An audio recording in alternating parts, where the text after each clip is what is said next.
Buen día, estimados colegas. Espero que estén bien. Para mí siempre es un gusto volver a Colombia. Hace muchos años que estamos yendo y viniendo continuo y constantemente desde el sur y gozando de vuestra compañía. En estos momentos acaban de abrir en parte el buffet, estamos ya en hora de almorzar, por lo menos en el sur. Tengo 2 horas de jet lag, ¿sí? Entonces es lógico. Como anécdota, que no es una anécdota, lamentamos profundamente ayer el partido de Colombia. Esa pelota que pegó en el palo en el penal fue una cosa increíble. Faltaron milímetros para que ingresara y la verdad que Suiza no ganó. Ganó por penales después de un alargue, ¿no es cierto? Agradecimientos, como es de costumbre, una exposición formal, en primer lugar al Ministerio de Hacienda, a sus autoridades y a mi querido amigo Sebastián Calderón, que fue quien me honró con su invitación, y a todo el equipo que nos ha acompañado y nos ha hecho sentir como de costumbre en casa. Desde ya les digo, mi estimado coronel se acabó. No se fue. Estaba usando slides. Yo no uso habitualmente, son de fácil realización. No es en desmedro de nadie en particular, sino que por el contrario tengo un pequeño esquema y trato de hablar libremente, ¿sí? Y a la vez no cargo información a la inteligencia artificial. Se hizo al comienzo, al final de la exposición del doctor Gómez, se hizo una pregunta respecto al acoso laboral, al acoso moral. Yo voy a hablar de prueba, esencialmente, y por eso no bajo ningún concepto, simplemente diciendo algún concepto más allá de todos los que expuso el doctor Gómez. En el caso de los acosos laborales en materia de prueba, hay que tener en primer lugar el elemento fundamental que es el estándar de la protección de las personas más vulnerables. Es un hecho. Yo fui gerente durante mucho tiempo en una empresa estatal y en virtud de la situación que se vive, en general siempre atendía a las personas con puerta abierta, ¿sí? Para que no hubiera ningún tipo de inconveniente, ¿sí? O si no tenía alguna persona a mi lado.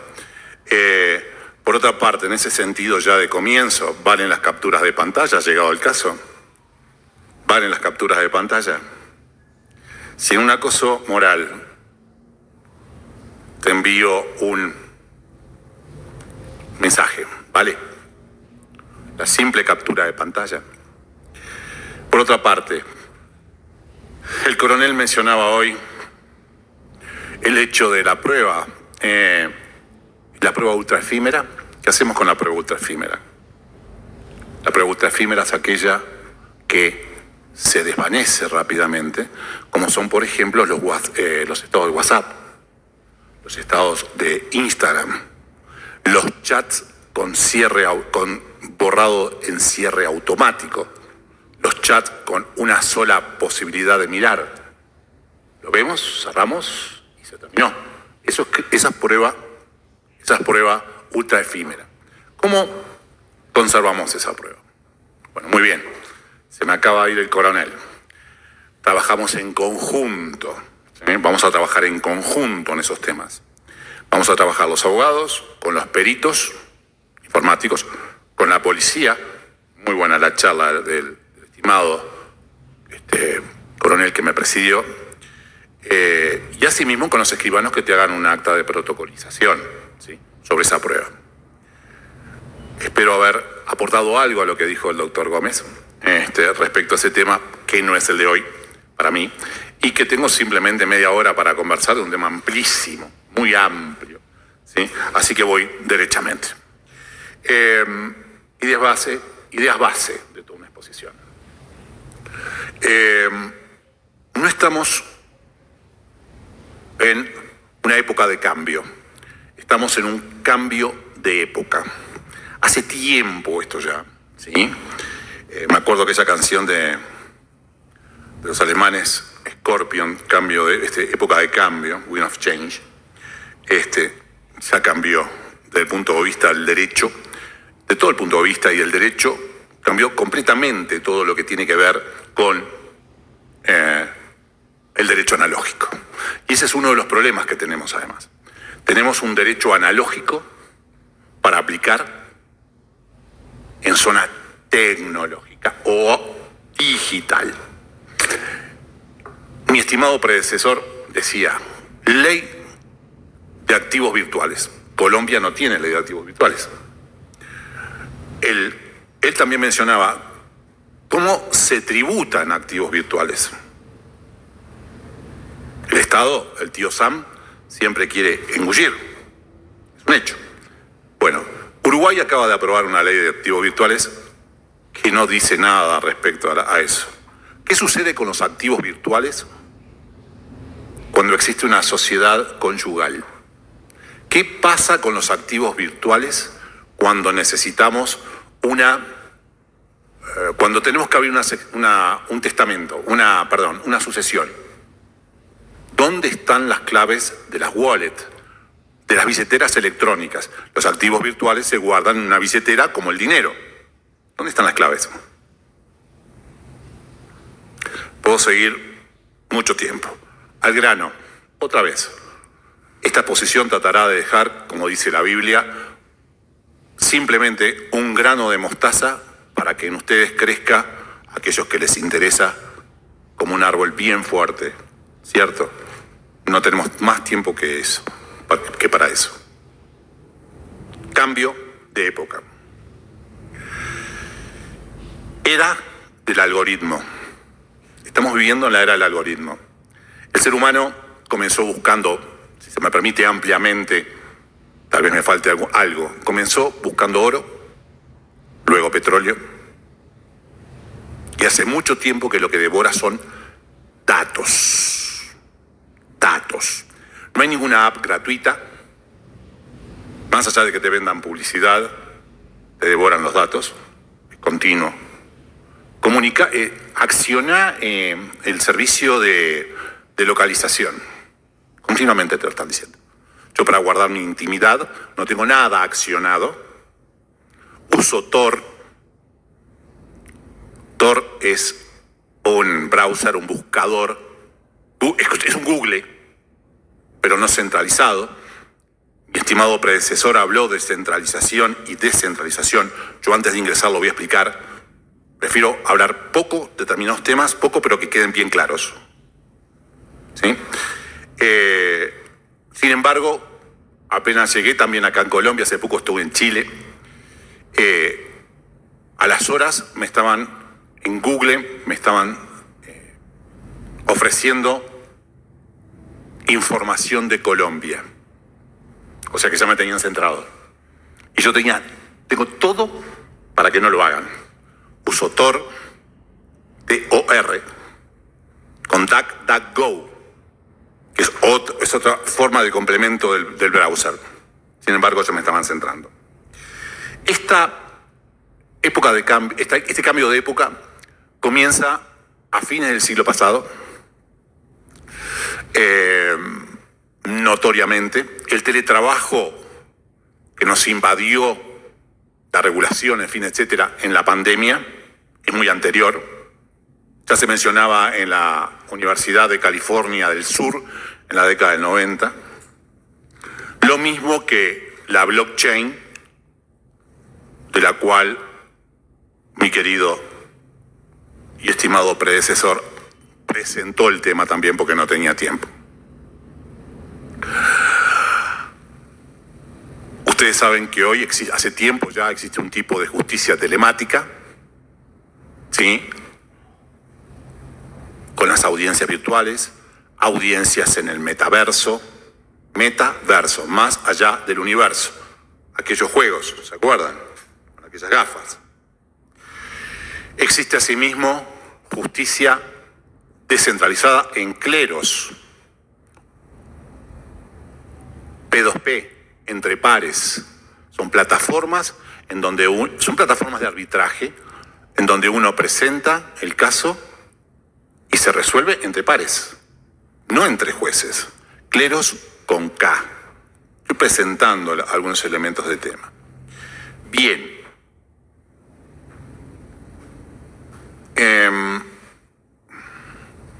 La charla de hoy va a referir y de alguna manera complementar desde el punto de vista jurídico la exposición de mi predecesor. Yo voy a hablar de prevención de lavado de activos, especialmente con criptoactivos, que fue lo que él mencionó al final, desde el punto de vista policial y de obtención de la evidencia digital, y su remisión a todo lo que tiene que ver con la aplicación a los funcionarios públicos.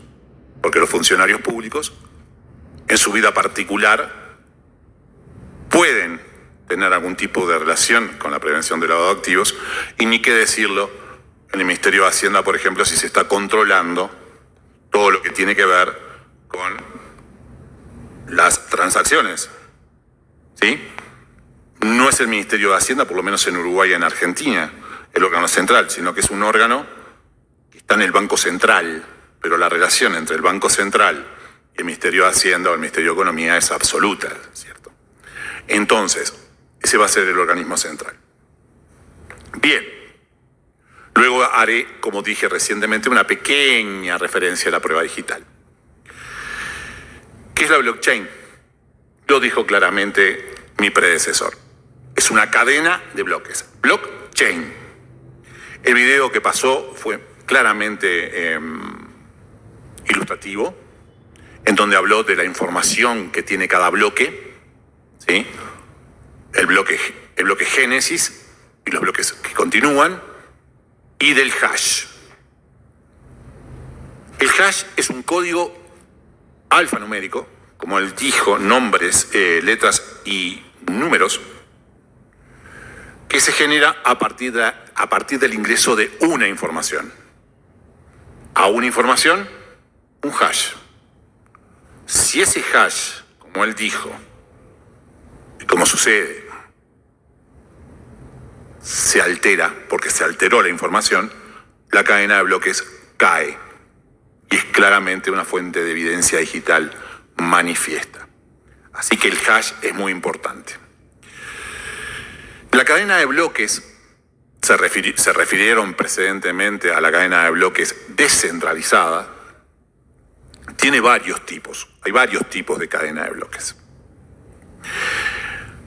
En ese sentido, como les decía, íbamos a aclarar claramente en castellano qué es centralizado y descentralizado en el ecosistema cripto, en lo que tiene que ver con la filosofía CryptoPunk, ¿sí? Filosofía CryptoPunk, anarcopunk, ¿sí? Descentralizado significa que no hay una autoridad central. Yo, si estuviera en una clase de grado, pondría en el pizarrón: no hay una autoridad central. Subrayo. Google tiene una autoridad central. Meta tiene una autoridad central. Zuckerberg, tiene una autoridad central. Son plataformas o empresas propietarias.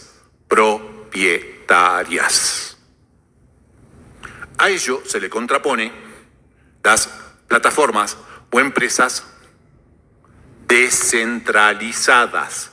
No existe un centro, no existe un propietario. ¿Soy claro? No existe un propietario. Eso es centralizado y descentralizado en el ecosistema CryptoPunk, en el sistema Digital Punk, que no tiene ninguna connotación negativa. Había grandes grupos de música punk, por decirlo así. Entonces, En la blockchain encontramos tres tipos de blockchain. La blockchain descentralizada, Bitcoin, lo que habló precisamente mi predecesor. No existe una autoridad central. Nosotros, todos, podemos ingresar a Bitcoin, todos podemos validar las transacciones en Bitcoin, si tenemos la capacidad informática para hacerlo, porque yo compito contigo. Si tengo una capacidad informática más grande, descifro más rápidamente el hash. Ahí es donde intervengo. El hash es el que valida la transacción. ¿Sí? Descentralizada. Mi predecesor hablaba de miles de nodos. Los nodos, para hablarlo en castellano muy simple, vamos a llamarles computadoras. Personas que tienen una computadora y validan las transacciones resolviendo el hash.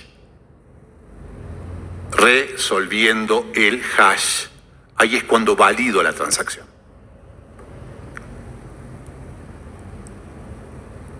Un ejemplo. Voy a vender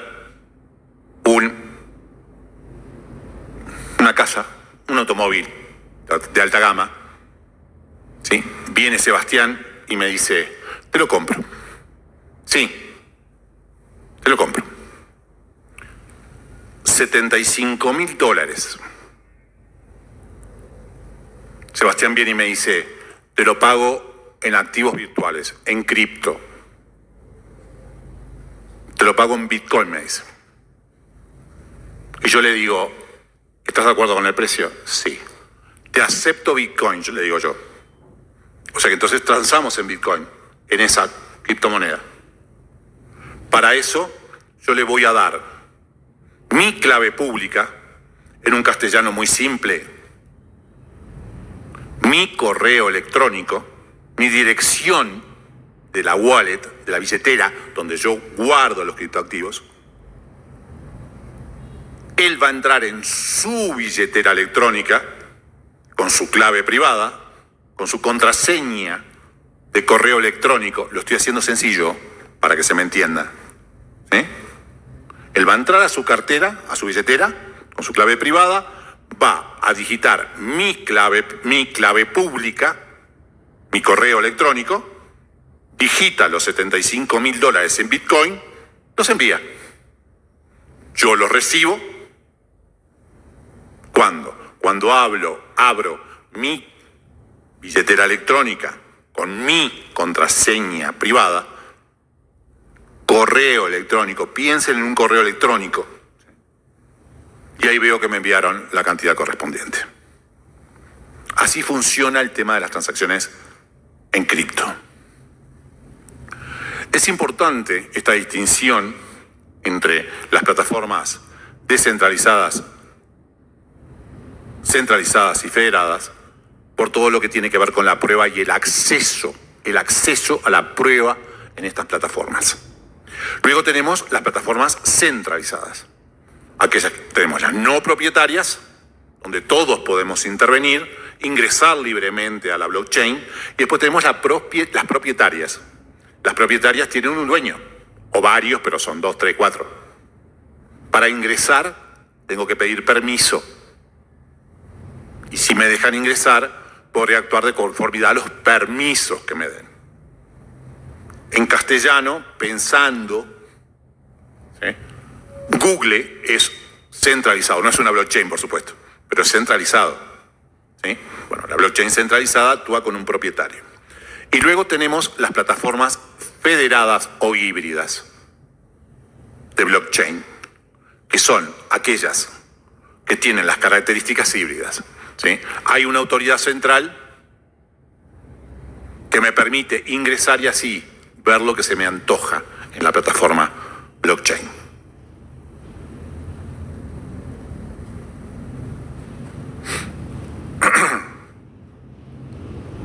En este tipo de plataformas, además, es muy importante cómo se validan las transacciones. Mi estimado predecesor habló especialmente de Bitcoin y habló de lo que se llama el protocolo de trabajo allí resolvemos los hash. Es lo que hablábamos, de lo que estoy hablando desde hoy. Es lo más habitual porque lo que más usa es Bitcoin. Ahí resuelvo el hash y vamos sentándonos bien. Nada es gratis, dije hoy. Resuelvo el hash contra el pago de Bitcoin. Hay un monto que se me paga. ¿Cierto? Ese es el protocolo de trabajo. Esto importa en lo que tiene que ver con la prevención del lavado de activos, que es el tema que nos convoca hoy. En el protocolo de trabajo, como esos Bitcoin de esos mineros, o sea, los que resuelven el trabajo se llaman mineros, ¿sí? No resulta necesario hacer debida diligencia porque lo gana mediante trabajo. Trato de ser lo más claro posible. Me imagino que entre ustedes habrá personas que conozcan el tema y a veces tengo que ser sencillo y es un tema complicado, ¿sí? Si no lo manejan es complicadísimo. Espero ser claro, trato de ser lo más simple posible. Sí, hay algún colega que por allá se ríe. Trato de ser lo más simple posible. Espero que no se me pierdan en el camino. Centralizadas, descentralizadas, hash, resolver el hash genera el dinero. Cripto, esa cripto como es en el protocolo de trabajo no necesita debida diligencia. ¿Sí? Y por otro lado tenemos el protocolo de participación. Protocolo de trabajo, protocolo de participación. En el protocolo de participación, vos lo que haces es invertir en, por ejemplo, en Ethereum, que es otra criptomoneda muy importante, del ruso Vitalik, ¿sí? Buterin, muy conocido para los que estamos en este tema, Vitalik Buterin. Y allí lo que hago es compro 10 ETH o Ethereum y participo con ese monto. Y allí, cuando se resuelve el hash o no, se me dará la posibilidad de adquirir ese criptoactivo. ¿Sí? Y adquiero el criptoactivo siempre validando la transacción que hicimos hoy, vos y yo, que no estabas en la compra de un auto, un terreno. ¿Sí? Bien. ¿Qué tipo de criptoactivos existen? Espero haber sido claro. Es importante el tema de las diferentes blockchain, cómo funcionan. ¿Sí? ¿Qué tipo de criptoactivos existen? Existen dos tipos. Existen las criptomonedas, Bitcoin, Ethereum, ETH, Tether. Bueno, en fin, hay como 5.000 o más criptomonedas. ¿Sí? Existen un montón de criptomonedas. Y existen lo que se denomina los NFT. NFT, Non-Fungible Tokens, que son fichas que representan, por ejemplo, un cuadro de Picasso. ¿Sí? Son fichas. Y son non-fungibles, NFT, no fungibles. Es decir, no es como la criptomoneda que se intercambia como un billete de $1, sino que eso representa, al representar algo, es único. Mi querido predecesor hablaba también de las billeteras electrónicas y yo las mencionaba recién. Como los criptoactivos son activos virtuales, él mencionaba que se discute si es dinero, si son cosas, si son bienes. En realidad son bienes, se los toma como bienes, no es dinero. ¿Sí? Deben guardarse en billeteras electrónicas. Tu dinero lo guardas en una billetera. Esto es igual. Hoy mencioné cómo funcionan las billeteras. ¿Sí? Una clave pública, el nombre de nuestro correo electrónico y una clave privada, que es como yo ingreso en el correo electrónico. Se mencionaba anteriormente que existen varios tipos de criptomonedas, de billeteras, y esto es muy importante a los efectos de la prevención de los activos. Las billeteras frías, las billeteras calientes, las billeteras de papel, etc. La voy a hacer sencilla. Las billeteras calientes, lo llama billetera caliente, es aquella que se conecta mediante, son las billeteras de software que están conectadas directamente a Internet. Por eso es caliente. Tiene ventajas y desventajas. Te la pueden hackear. Estás conectado a Internet. Las billeteras calientes las bajas de Play Store. Y las billeteras frías son las de token. El coronel mencionaba los USB. Entonces, ¿qué pasa? La conectas y la sacás. No te la pueden hackear salvo cuando estás conectado. ¿Sí? Esto es muy importante, los efectos de la prevención del lavado de activos. Sebastián, a los 10 minutos, me haces así. Falta todavía. Me queda eso. No empecé. No empecé. Bueno, les comento algo. Permítanme hacer como decimos en el sur, me imagino que ustedes tal vez utilicen lo mismo, el chivo, ¿sí? La propaganda. ¿Sí? Hay algunos libros míos sobre eso en la Nueva Jurídica. Hay libros sobre prueba electrónica o digital, 2 libros recientes, que me los pidió el editor, y sobre prevención de lavado de activos y otros que no vienen al caso. Existen libros míos sobre eso, que además están donados en algunos casos, inclusive en esta biblioteca, y vamos a proceder en otras bibliotecas en donde un viejo y querido amigo me va a acompañar. Así que están por ahí. Bien, no ingresé. En la prevención del lavado de activos ustedes tienen que tener en cuenta lo que dice el GAFI, el Grupo Asesor Financiero Internacional. Sus 40 recomendaciones que son trasladables al mundo cripto con adaptaciones, al criptosistema. En ese sentido, el GAFI está continuamente actualizando en los temas de la prevención del lavado de activos con criptoactivos. ¿Sí? Continuamente actualizándolos. Y aquí debemos detenernos parcialmente en la prueba digital, ¿sí? Que es parte de nuestro trabajo, es nuestra parte de nuestra conferencia de hoy. Lo primero que tenemos que tener en cuenta en la prueba en general y en la prueba digital en particular es la preservación de la cadena de custodia. El señor policía recién mencionaba que podía hacer un allanamiento. Entonces haces el allanamiento, vas a la computadora. Por supuesto que el allanamiento tiene que estar autorizado con todos los elementos que ya conocemos. Vas a la computadora y ahí comienza la cadena de custodia. Y la cadena de custodia es cuando yo me hago de la evidencia digital, en este caso que es la que más me importa, la traslado.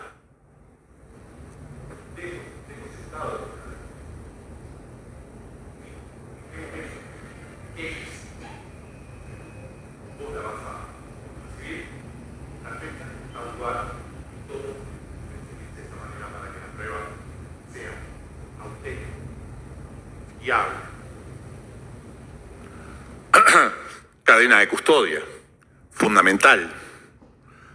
Se mencionó anteriormente en una prueba digital que es esencialmente volátil. Yo lo mencioné también, la prueba ultra efímera. Una prueba que se desvanece con el tiempo o que solamente admite una lectura. Bueno, ¿qué haces con eso? Vamos a contestar esa pregunta, porque es importante para todos nosotros. Vamos a contestar esa pregunta que tiene algo que ver, pero no tanto con este tema. ¿La captura de pantalla vale como prueba? No vale como prueba. La captura de pantalla no vale como prueba. Si yo te presento una captura de pantalla a ti, diciendo que vos me enviaste un mensaje, yo la puedo ver alterado. Ahora, la contraparte, cuando yo presento la captura de pantalla, puede negar. Ese es el tema. Si niega que es su autor, no vale. Prima facie. Podemos después ingresar en la unidad de la prueba. Ustedes piensen que la prueba no es solamente la captura de pantalla. Tenemos la geolocalización, las IPs, un montón de cosas más. Entonces, una captura de pantalla, para que valga realmente, necesitamos hacerla con un escribano que certifique que tuvo en vista tal teléfono, color tanto, todo lo que dicen los escribanos, bien para centrar la prueba, ¿sí? Que vio tal cosa, y hacer que intervenga un perito. Hay un libro mío sobre eso, sobre peritaje, que trata estos temas, ¿sí? Hacer un perito. Entonces ahí la captura de pantalla puede valer. Vamos a hacer un pequeño truco, el que quiera hacerlo. En iOS es muy sencillo. En iOS, en la captura de pantalla te permite ya poner la fecha y la hora que vos querés. Ahora, tomen una foto de hace 5 años atrás, hagan, o 3, o 2, o un día, háganle una captura de pantalla, vayan al centro de esa captura de pantalla y va al centro abajo, va a aparecer una I, que es la información. Son los metadatos. Más allá del dato, más allá de la captura. Háganle una captura. La foto que tomaron tenía un año. Era del 8 de junio del 8 de julio de 2025. Hagan la captura y miren qué fecha dice la captura. Dice la fecha de hoy.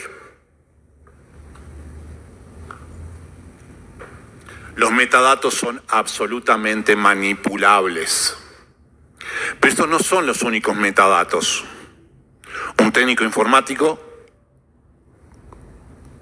un policía que actúa con un técnico informático, por ejemplo, puede determinar la latitud y la longitud de donde se hizo esa foto. Metadatos. Más allá de los datos.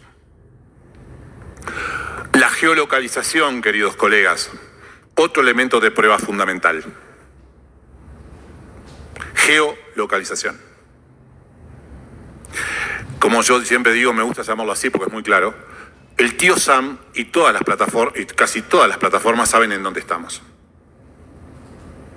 Si yo le envío un correo electrónico infamante a alguno de ustedes desde una IP, una dirección de nuestra computadora, el número de nuestra computadora, que ojo, hay trampas también, queridos. Hay IPs estáticas y dinámicas. Hay IPs que cambian continuamente. Yo puedo contratar un servicio en donde la IP cambie. Miren si lo puedo complicar. Envío un correo electrónico. Yo te puedo negar que fui yo el que te envié el correo electrónico. Puedo decir que lo envió mi hermano, mi padre. Necesito ahí, por ejemplo, otro elemento de prueba que es la geolocalización. La geolocalización me va a asentar en el momento que yo estoy enviando el correo electrónico. Geolocalización en el celular, geolocalización en Waze, geolocalización en Bluetooth, geolocalización en Google, etcétera, etcétera, etcétera. A su vez, te la puedo hacer más difícil. Puedo utilizar Tor o VPN. Anteriormente se habló de la VPN. La VPN es un servicio que me permite encebollar mi IP. Encebollar varias capas, cebollas. Quiero conectarme con la querida colega. Para ello, no voy directamente a la querida colega. Me conecto con este servidor, que se conecta con el servidor jefa de procedimiento disciplinario de Hacienda. Y de ahí voy a la doctora. ¿Cuál era mi IP?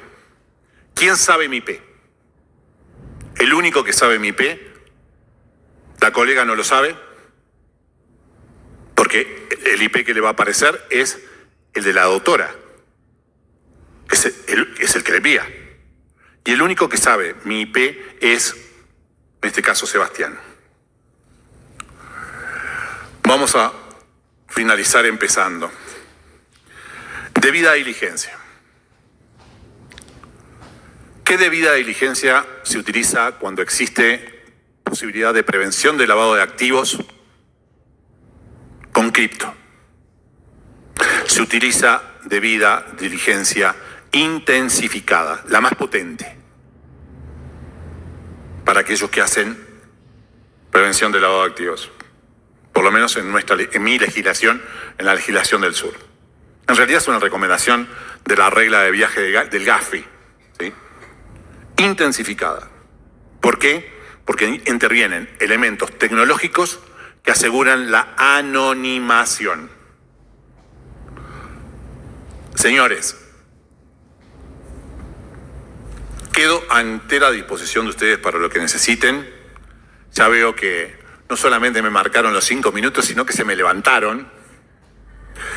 Y entonces es como cuando ustedes agarran y están con una persona y empieza a hacer así la persona.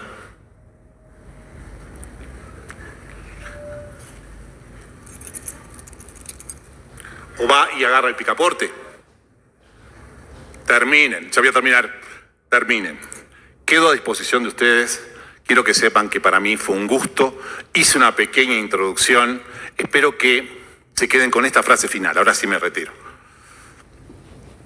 Haber plantado una pequeña semilla de mostaza para que tanto los millennials, los que existen aquí, los nativos digitales que existen, estoy viendo alguna nativa digital por ahí, los boomers, los más veteranos, estemos continuamente actualizándonos, porque cada vez que, cada momento, cada información que perdemos, dejamos de ser un mejor profesional, un profesional de verdad, ¿sí? Entonces, señores, aprendamos, desaprendamos, aprendamos, desaprendamos y volvamos a aprender. Ha sido un gusto.